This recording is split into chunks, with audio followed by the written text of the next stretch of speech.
Hellpod launch initiated.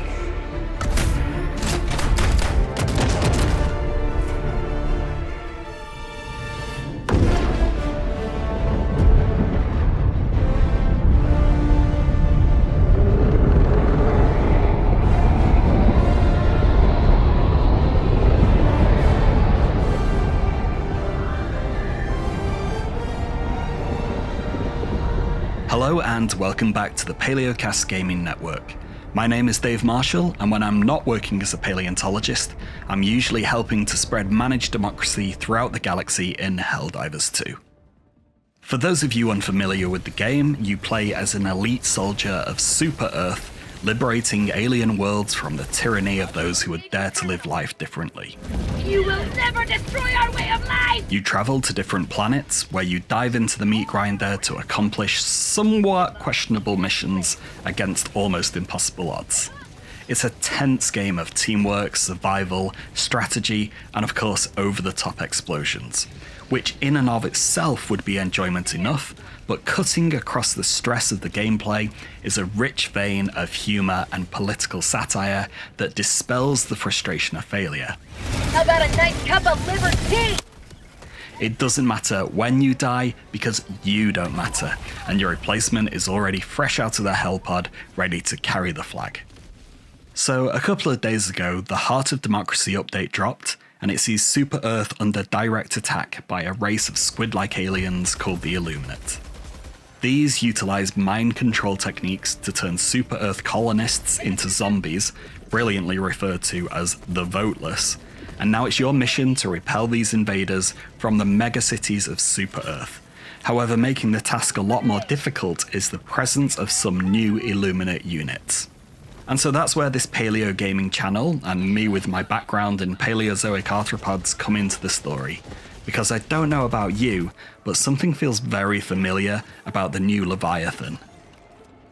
If we ignore their size, their laser cannons, and their ability to fly, we can say the Leviathan draws a lot of inspiration from fossil arthropods.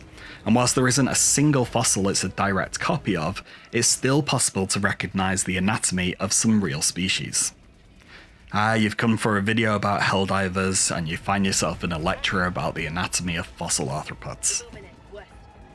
So, modern arthropods are your insects, your spiders, and your crustaceans. But just over 500 million years ago, when we start seeing the first proper fossils of animals in the Cambrian period, there are a huge number of different groups that are extraordinarily hard to place in and around our understanding of the modern groups. Many of these, we could say, are on the branch of the tree of life leading towards arthropods, but for the sake of this video we're just going to lump everything together and refer to everything as an arthropod. So the first thing I thought of when I saw the Leviathan was that it must be a primitive horseshoe crab, and the species it reminded me of the most is called Wilwerathia laticeps, which is from westernmost Germany and dates back to the Devonian period around 400 million years ago. Now, there are two things linking Wilwerathia to the Leviathan. The first is the general shape of the segments, and whilst there are significantly fewer on the Leviathan, they similarly get pointier towards the tail spine, which is reasonably elongate.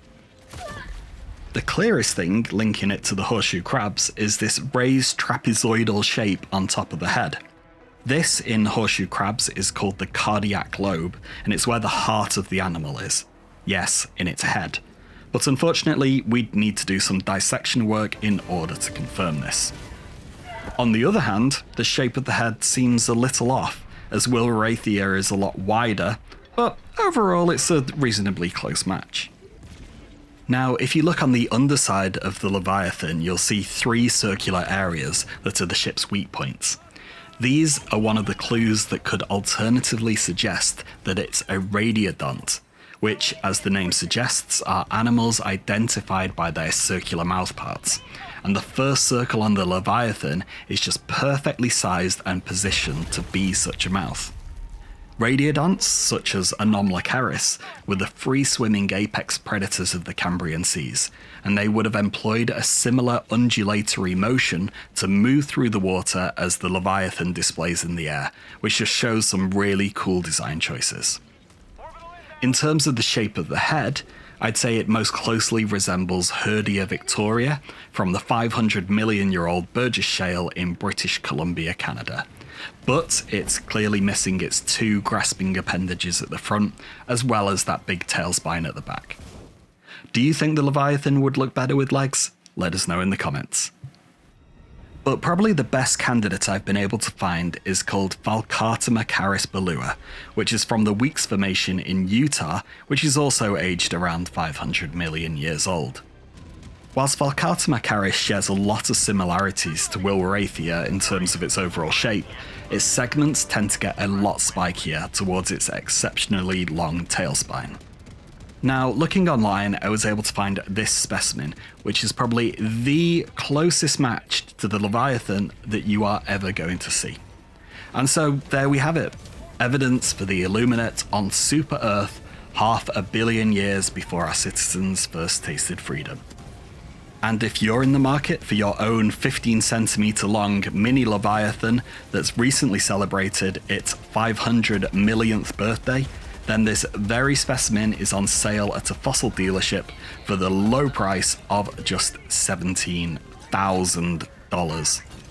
But if that little crossover of paleontology and gaming is a bit on the pricey side for you, then remember that subscribing to the Palaeocast Gaming Network is completely free, and we'll see you again wherever fossils and games come together. Extraction complete. Pelican 1 beginning ascent.